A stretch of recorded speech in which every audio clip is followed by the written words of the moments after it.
spending comes naturally to you, don't worry, you're not alone. I mean, there's recent research by Aegon that suggests up to 40% of households only have about £100 left at the end of every month. So, if that is you, much like me, you're not alone, and don't worry. I think a lot of it comes down to the type of spender you are. So I think what I'd like to do today is kind of give a couple of ideas as to the types of spenders there are, and offer maybe a couple of helpful tips as to how you might approach that problem and hopefully help yourself to have a bit more money left over at the end of the month. So let's consider the different types of spenders there are. Well, the first one is the reluctant spender. Now, reluctant spenders, they absolutely resent spending money. They tend to only spend money when it's absolutely necessary, or they see a bargain, for example. They're really careful, they're cautious with their money, and they often research planned purchases online before buying them.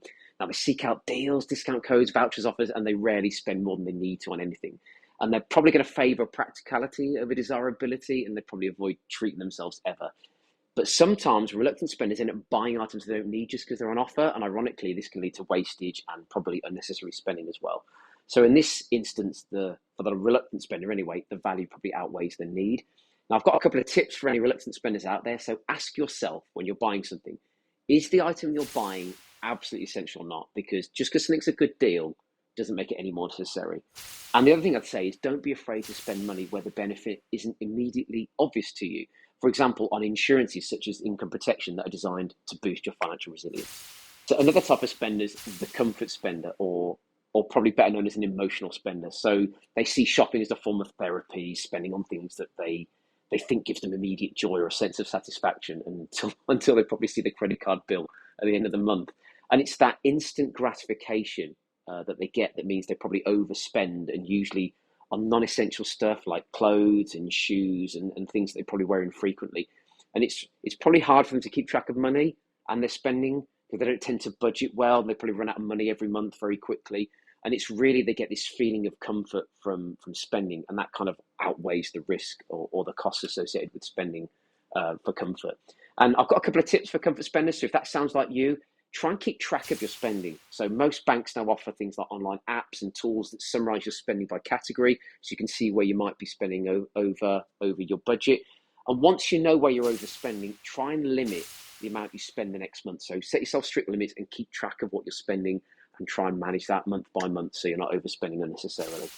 And another type of spender might be a sporadic spender. So it's probably a bit more like me. So someone who tends to buy impulsively. Do you often go sort of long periods without spending any money, and then you end up spending a huge amount? And if that's you, that's probably what you are. You're a sporadic spender. They buy impulsively. It's not out of control, because they often plan purchases ahead of time, but it's a kind of like take it or leave it attitude towards spending. And although it might seem sporadic, usually sporadic spenders are pretty good at financial planning, and they probably budget quite well. They rarely spend more than they need to, or more than they have to hand. And their spending is often seen as, I don't know, like a treat or a reward once they've done something, or they want to treat themselves at the end of the month, for example. But sometimes, though, sporadic spenders like me can get a little bit carried away and go way above budget because of that impulsive nature. And that can become a bit of a problem. So a couple of tips for a sporadic spender might be, get someone else to validate your purchases. So I often ask someone's opinion before I buy something, because I tend to buy impulsively. And that helps me sort of avoid that impulsive behavior overshadowing like common sense decisions when it comes to my spending. And try and keep track of any impulsive spending you've got in a diary, maybe. So write down what you're spending your money on and highlight where you've got some potential triggers. So you increase your financial awareness and try to avoid your spending so sporadically and certainly over budget.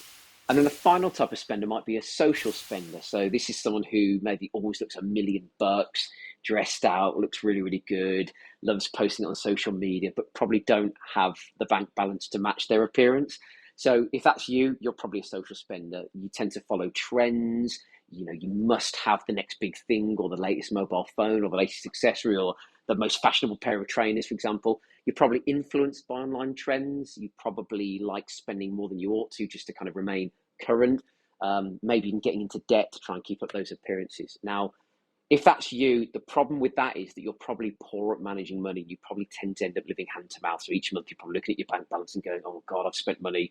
But at least you look good, and image is everything, and having a good time is everything. but you end up, sacrificing your finances as a consequence. So you probably spend money on takeaway food, you probably eat out a lot, you probably have a lot of good times with your friends, and that's really, really cool because it's important to enjoy life. And you might have that attitude of YOLO, but you just need to be a bit careful with your money. Now, if that sounds like you, I've got a couple of really good tips for you. So try to avoid being influenced by advertising that's masquerading as something else. There's a lot of influencers out there who pertain to be doing the right thing, but actually all they're doing is trying to make you buy something or spend your money. Now, remember, everyone's got an agenda, and often it's to try and convince you to part with your money. And the other thing I'd say is try and be thrifty. So look for secondhand, maybe, or even cost-effective alternatives. Don't feel the need to compete with those around you. So your financial security is worth way more than any amount of likes you might get on social media. So that would be my top tip for social spenders. So maybe you identify with any of those types of spenders, and maybe you see yourself, or at least some of you, in at least one or more of those types. But what I'd say is, if you've got any questions or if you need any help, go and speak to a financial advisor. It's the best thing you could do. Chat to someone about your spending and allow them to help you get into a better situation.